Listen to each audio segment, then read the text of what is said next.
Tag TV brings you daily news bulletin from India. Breaking news and views from India. You are watching South Asia Newsline, and here are the top stories we are tracking for you on Friday, the 8th of November.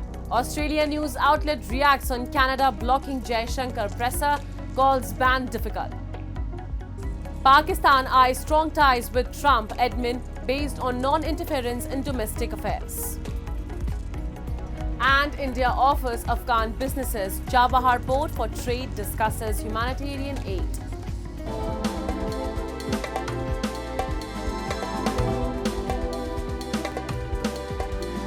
And now for all the details. Hours after it came to the fore that Ottawa has blocked an Australian news outlet that aired a press conference by External Affairs Minister S. Jaishankar, where he made the strong comments on the India-Canada standoff.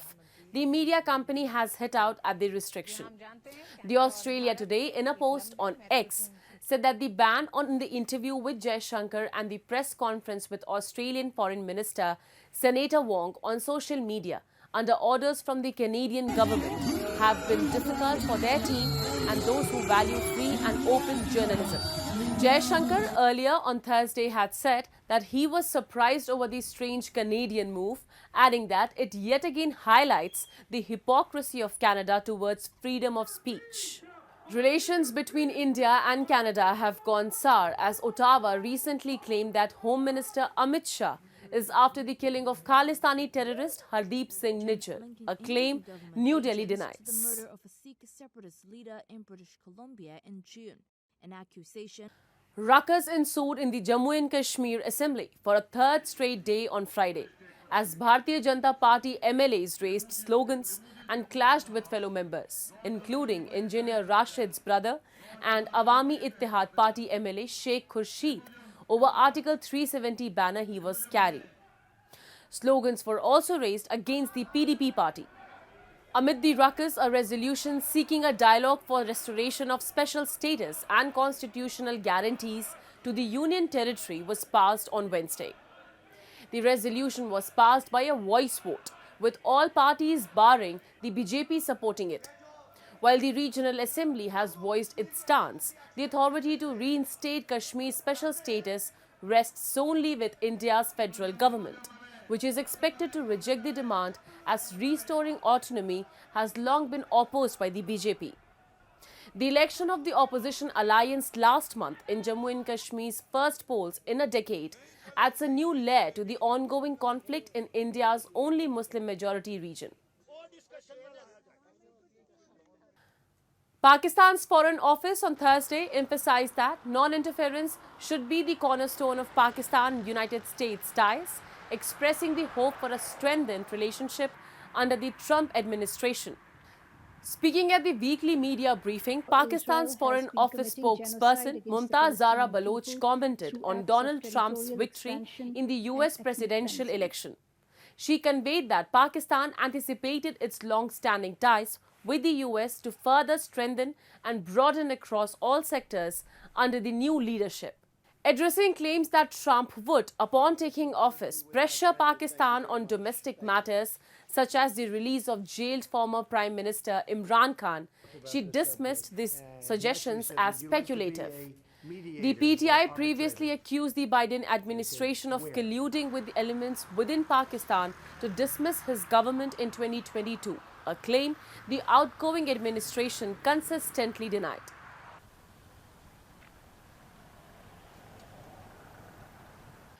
An Indian delegation headed by a senior Ministry of External Affairs official met Afghanistan's interim defense minister Mullah Muhammad Yaqub this week, offering the use of Chabahar port in Iran to business groups in Afghanistan, while also holding discussions on extending more humanitarian assistance to Kabul.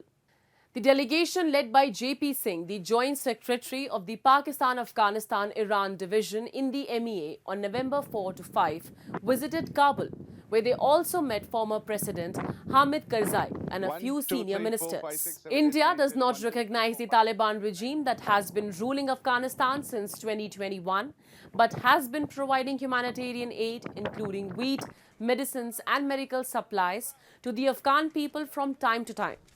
This was Singh's first meeting with the Taliban's acting defense minister, Mullah Muhammad Yaqub, the MEA said. Yaqub is the son of Taliban founder Mullah Omar. Amid reports of tension in Bangladesh's Chittagong following provocative social media posts, India on Thursday urged Dhaka to take action against extremist elements and ensure the safety of the country's Hindu community. Over the weekend, speaking during a media briefing, MEA spokesperson Ranveer Jaiswal condemned the alleged attack on the members of the Hindu community in Chittagong. He said the tension was the result of incendiary posts on social media. Jaiswal underlined that it is Dhaka's special responsibility that the minorities be given full security. India in October said it had noted with serious concern the reported attack on a puja mandap and theft at a revered Kali temple in Bangladesh and urged Dhaka to ensure the safety and security of Hindus and all minorities and their places of worship. Regardless of the decisive change in Sri Lanka's national politics, with the election of Anura Kumara Dissanayake in September this year, the country's Tamil people will need strong representation in parliament to assert their rights and long-neglected demands, according to a prominent Tamil politician, M.A. Sumanthiran. A senior lawyer and two-time legislator, he is contesting in the November 14 parliamentary elections. The grave economic crisis of 2022, which led to a historic people's movement that ousted Gotabaya Rajapaksa from office, has substantially altered Sri Lanka's political and electoral landscapes. Traditional parties and several long-time politicians have been rejected. Sumanthiran said his party is telling voters that there has been a change at the centre, a third force has come to power. If the new dispensation brings in far-reaching changes in governance structure, the Tamils need strong representation in parliament to assert our rights as a distinct people living in the north and east of the country. Observing that the Tamil people have been agitating for their political rights for 75 years, he said his party, which is the main Tamil party, has been a proponent of a federal solution.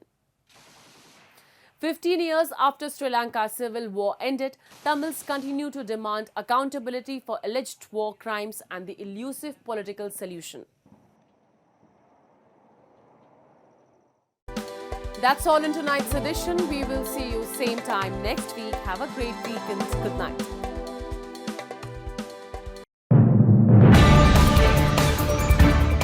TAG TV brings you daily news bulletin from India. Breaking news and views from India.